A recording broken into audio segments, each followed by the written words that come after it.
Computer, there we go. All right, good morning, Sue. Hi. So excited to be here with you on another lovely Monday in the building. But even more exciting today is we have Kelly with us, who is our representative from Loyola University, Maryland. Which is another Jesuit school, as we know from the sound Loyola. Yes, that makes sense. But I'm going to ask Kelly to just kind of start off and tell us, if I know nothing more about Loyola University, Maryland, than it is a Jesuit university and it's in Maryland. I know that. So what else do I need to know? Just kind of a 20,000-foot overview. Sure. So we were the seventh founded Jesuit college in the US, and we are right in Baltimore. We have 4,000 undergraduate students, and they come to us from all over the country and the world. So typically about 40 states represented in our student body. We offer students 3 schools of study. We have the Loyola College of Arts and Sciences, the Sellinger School of Business, and the School of Education. Across those, we offer just about 40 majors for students to study, and another 35 or so minors. Our largest majors year to year tend to be biology, psychology, communication, business, and accounting.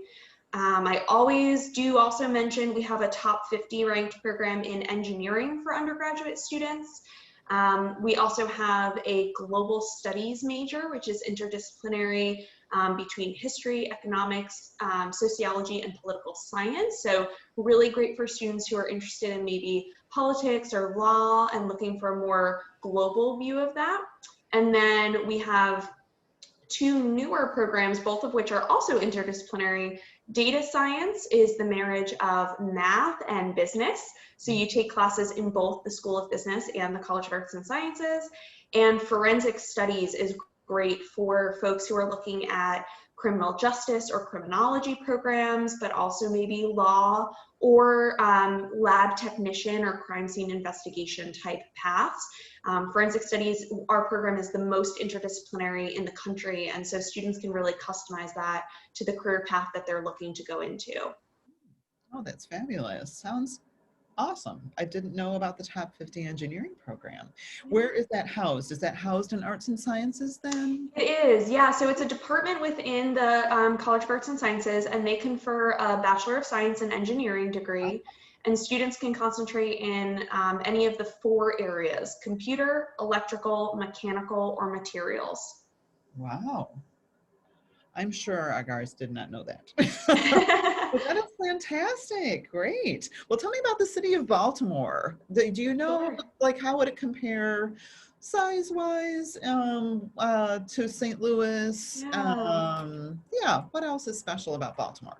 Yeah, so Baltimore's a city of 600,000. So we're a smaller city for the Northeast corridor for sure. We're much smaller than Philadelphia, which is about 2 hours north of us, and DC, which is just about an hour south. But one of the unique things about Baltimore is that we have 600,000 residents and about 120,000 college students come to us during the school year. So we are one of more than a dozen institutions right here in the Baltimore area. So less than a mile from our campus is Johns Hopkins University. We are not very far at all from the University of Maryland system. They have a couple campuses in the city. Towson University and Goucher College. So we partner with those schools, and our students have a couple benefits like reciprocity to register for courses at those other campuses, an interlibrary loan program, which is always a saver when you are looking for something rare through the library. But really where I think the benefit comes in is that it's very much a college town kind of feel, although we're a larger city. We have the amenities of a larger city, right? We have pro sports, we have great museums, we have the National Aquarium is right here, just not far from my house at all. But we also have a really small kind of geographic footprint. And Baltimore is a city of neighborhoods. So when you are thinking, I really want to go out for, Greek for dinner tonight, you have a Greek town, you have a neighborhood literally called Greek Town. If you're looking for more kind of the historic seaport, there's Fells Point.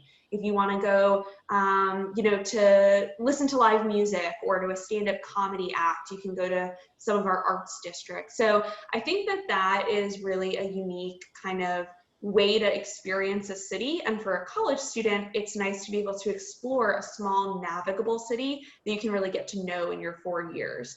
And we're on a residential, really leafy green, kind of quiet campus, in a residential neighborhood, kind of set out. So you're not crossing downtown city streets to go to class. It's very much a campus feel, but with the accessibility of a full city just outside your doorstep. Oh, that's fabulous. I was just going to ask you about that because Jesuit Mm-hmm. universities are known for being urban. That's the Yes. whole point of them. But I'm finding that there are varying degrees of how urban feels. Yes, Uh, for sure. so if there's green space in the neighborhoods, that sounds so suspiciously like St. Louis too, that we are Yes. very neighborhood based, with the hill for Italian food and that kind of thing. So it sounds like it would be a very easy transition. How close are you to the actual ocean? Oh, that's a good question. So we are, the closest body of water would actually be the Chesapeake Bay. And Okay. so Maryland has a little eastern strip. That's our eastern shore. And that's where Ocean City, Maryland is and the beaches. And that's about 2.5 hours from Loyola. But there are rivers and awesome state parks for hiking and kayaking, that are, within 30 or 40 minutes of campus. And then if you go west from our campus, it gets really rural really fast. So that's where there's some great, you can do a lot of outdoor adventure type stuff. But Maryland is sometimes called mini America because we have everything from beaches to mountains. Our cities are really close to everything. So you can get pretty much anywhere in Maryland that you want to go within about 2.5, 3 hours. Oh, wow. Okay, that's good to know. Yeah, because that's obviously not how Missouri is. Right. It takes 4 hours to get across the state and we're completely landlocked. So it's nice to have that geographic variation when you're going to Mhm. college. I think a lot of our guys like to say, I just really want to experience something different Yeah. geographically. So that's really neat to know. So tell me about the residence life on campus. Does everybody live on campus or is it kind of mixed up from year to year? How does Mhm. that work? Sure. So we are very, very residential. So over 80% of students live on campus with us all 4 years. And so we don't have a big culture of moving to like on off-campus housing or, we don't have rows of student housing just off our campus because we're in this residential neighborhood and we're surrounded on all sides by the city of Baltimore. Students are really going to be sticking on campus. We also offer only apartment style living for sophomores, juniors, and seniors. So if you don't need to leave campus for that kind of independent, autonomous living situation that students tend to be seeking out for those upper class years, then it's nice and convenient to stay right on campus and have an apartment with your friends, only a 6 or 7 minute walk from your classes.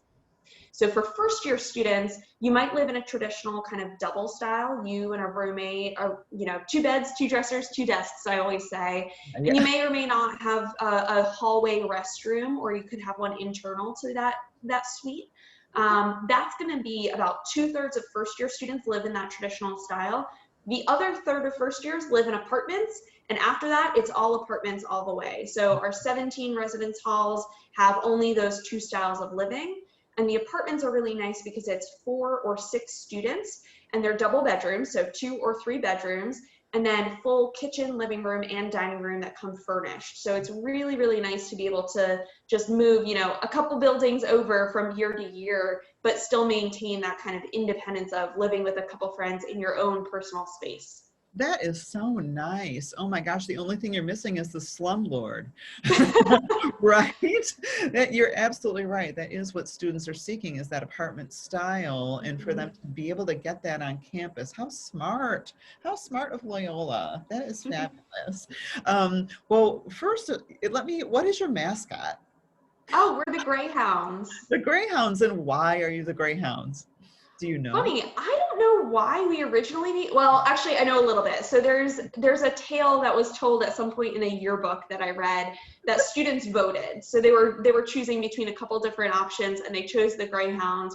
But what we have on a lot of our t-shirts is that the Greyhounds have the largest heart of any dog. So we love to have the largest heart of any student or school. Oh, And that's our colors are green and gray. So we use green and gray a lot. You'll hear Green and Gray Society, or, green team versus gray team in intramural sports. oh my gosh. Okay. And you know what? I think do I have the banner up? I should. Where did my banner go? I did have a banner, but that's it. I have the banner, but it's hidden because I have not visited yet. Ah, I'm we'll not have to get you on allowed. campus. Oh, it's my own secret rule for myself. I can't put up a banner unless so the banner for Loyola, Maryland is across the hall in our college counseling suite. So if any of you guys want to see that, that's where it is. And it is green and gray, and it's cool because there aren't very many schools that have green. So as you look around here, I try to strategically put different colors, different places, and there's always a lack of green. So, Not on our campus. I love it. I love it. I love it. What are some of the really fun campus traditions at Loyola, Maryland? Sure. So every year we have a big kind of welcome back to campus. It used to be a week, but it's kind of grown into really 2 weeks. So we call it Initium. So it's like your initiation into the year. And there's special programming for each class, first year, sophomores, juniors, and seniors. There is, always a mass to open up the year. There's our big activities fair and our service fair. So we set up, it takes all day, but we set up, 150, 200 folding tables on the quad. And when students come out of class late in the afternoon, they can walk around and go through kind of like a college fair, but of clubs and organizations to join, or community service partners. So they can sign up to commit to, weekly service, running after school sports at a local middle school, or they can sign up to get more information on an immersion program that they might be interested in going on during the spring break in the spring semester. So that's a really great way to kick off the year and kind of allow students that opportunity to get really involved right away. We offer midnight breakfast is always really popular. So every Friday and Saturday night, students have a free meal between 12 and 2 a.m. And we have, actually one of the fun parts of that is our administrators and faculty will sometimes take turns serving that, as well as meals in the dining hall. So our Thanksgiving dinner is always served for students, a couple days before the Thanksgiving break. Our administrators will serve that. And every year there's, I think one of the big parts of the student experience is that we have a really robust study abroad program. So every year about 60+% of our junior class studies abroad. So in the fall semester, that's kind of like, oh, there's all these people who aren't here this semester because they're out studying abroad around the world. And what's really nice for the community is you get to see their photos, you get to hear stories, and then they switch, right? Most students study abroad for one semester. So the fall folks get back to campus and the folks who are going abroad for spring leave. And so it's a nice like switch in the middle of the year of who's around. And that's just a really big part of the Loyola student experience. And it's a source of pride when students get back. They can apply to become study abroad ambassadors, and then they become kind of the Yodas for their specific program for future students. So you can spend a year and a half then taking students under your wing as they apply to go to the same program that you did. They host events, they host, information sessions, mixers. They, tell students like, this is the thing you have to make sure you bring with you when you study in XYZ country. So it's a really nice kind of bonding mentorship experience that I don't think you always find in junior and senior year of college, but it's a really, really cool way that students take pride in, how they've conducted their Loyola experience and what they've been able to do.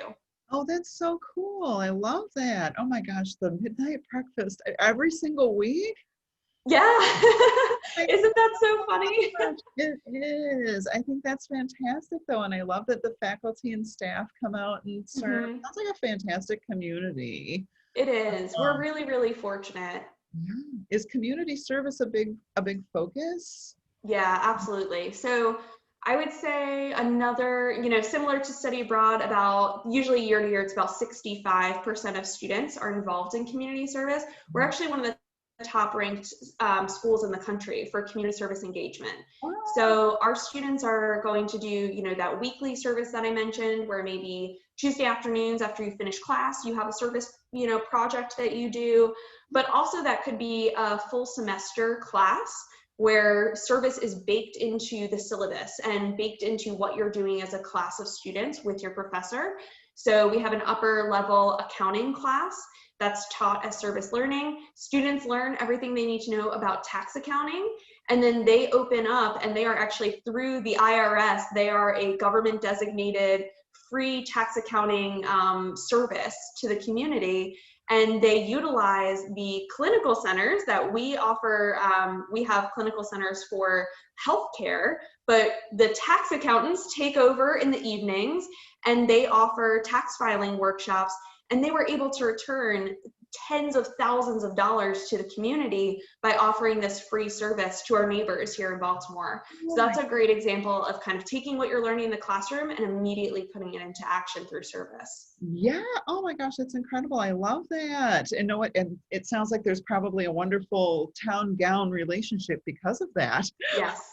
Yeah, it really is. Of all the schools in the Baltimore area, they probably really love Loyola.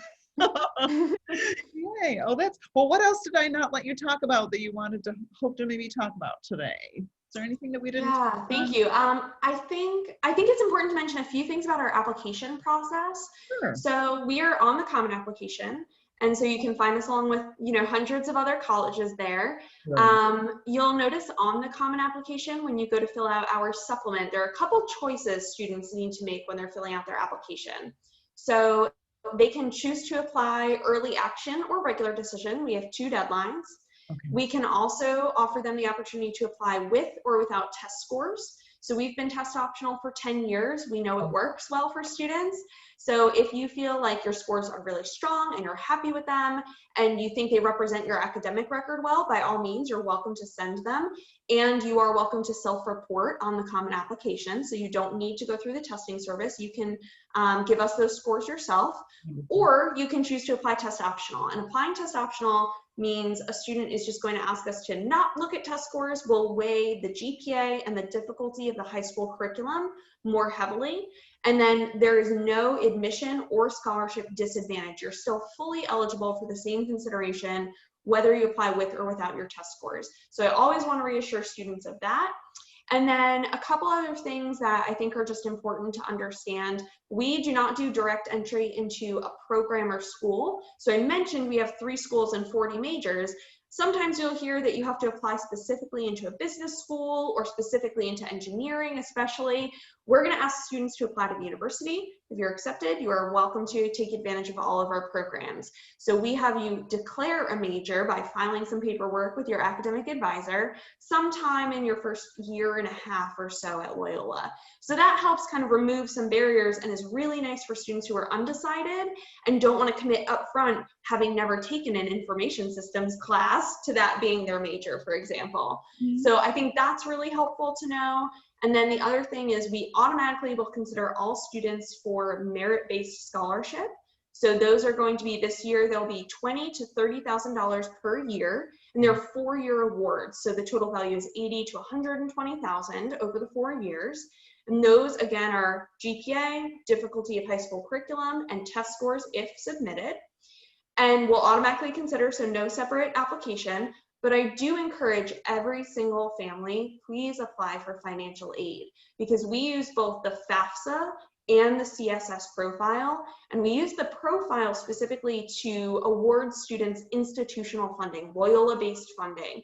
And one of those grants is a grant for students who graduate from a Jesuit high school. Okay. So when you apply for financial aid coming to us from your high school, you will automatically receive a $3,000 grant per year.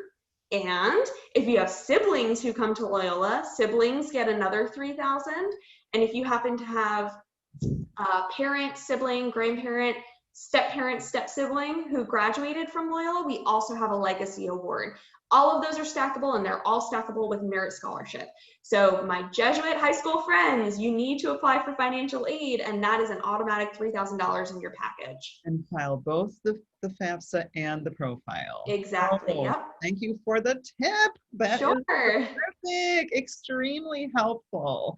And it's so comforting to know that students can apply to a school that's not been test optional for 30 minutes. Yes. Yes. We don't really know how we're going to do this yet. No, Loyola knows how they're going to do this. It's tried and true. So we know we've graduated years of students knowing that they all walk across that graduation stage at the same rate with excellent GPAs and great employment opportunities. So we Yeah. really want students to be able to apply whichever way their application will be strongest. Wow, that is wonderful. And in my tradition here, this is my 5th year at St. Louis U High.